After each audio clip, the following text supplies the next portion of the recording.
हजरात, मैं जामा मस्जिद का इमाम बोल रहा हूँ। तमाम मर्द हजरात से गुजारिश है कि वो सब अपना अपना रोजा तोड़ दें।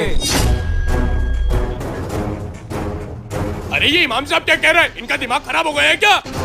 अरे इमाम साहब पागल हो गए क्या जो रोजा तोड़ने के लिए कह रहे हैं? हाँ, ये बहकी बहकी बातें क्यों कर रहे हैं? चलाओ मस्जिद चल के देखते हैं क्या माजरा है।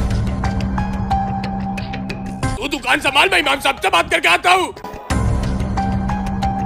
अरे अब्दुल्ला भाई, तुमने ऐलान सुना? कैसा ऐलान? अभी अभी इमाम साहब ने ऐलान किया है कि हम दोनों अपना रोजा तोड़ते हैं। अस्तगफिरुल्लाह, क्या कह रहे हो? हाँ भाई, सही कह रहा हूँ। जरूर कुछ और बात होगी, चलो इमाम साहब के पास चलते हैं।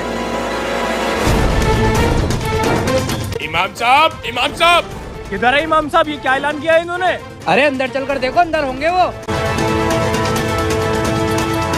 अरे इमाम साहब किधर हो? बाहर आओ।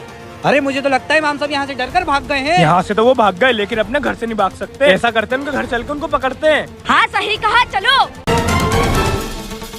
अम्मी जान, असर का वक्त हो रहा है, जरा जल्दी बता दी इफ्तार के लिए क्या आना है। बेटे तुमने ये क्या ऐलान किया है? तुम्हें पता भी इस वजह से कितने झगड़ा फसाद फैल सकते हैं। कुछ नहीं होगा अम्मी जान, बस आप देखते रहो कि आगे आगे होता क्या है। ऐसे तो लोग हमें नुकसान पहुंचा सकते हैं और हमारे घर भी आ सकते हैं। कुछ नहीं होगा, बस अल्लाह पे भरोसा रखो। अब मैं इफ्तार के लिए सामान लेने जा रहा हूँ।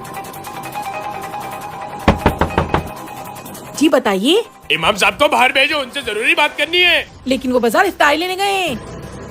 असर की नमाज का टाइम हो रहा है, वो नमाज पढ़ाने जरूर आएंगे। तुम लोग जाकर उनका मस्जिद में इंतजार करो, मैं उसे यहीं देखता हूँ। ठीक कह रहा है, चलो।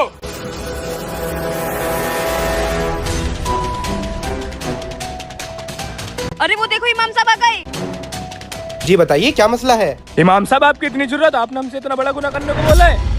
रुकिए, जरा इमाम साहब से तो पूछने दिए, आखिर उन्होंने ऐसा ऐलान किया ही क्यों? आप सब लोग यहाँ? पहले तो मैंने आपको कभी यहाँ नहीं देखा। बात घुमाने की कोशिश मत करो, हम इसी मोहल्ले में रहते हैं। जितना पूछा गया उतना जवाब दो। वो ऐलान मैंने आप जैसे लोगों के लिए ही किया था, जो शहरी और इफ्तारी तो कर लेते हैं मगर कभी मस्जिद का मुंह तक नहीं देखते।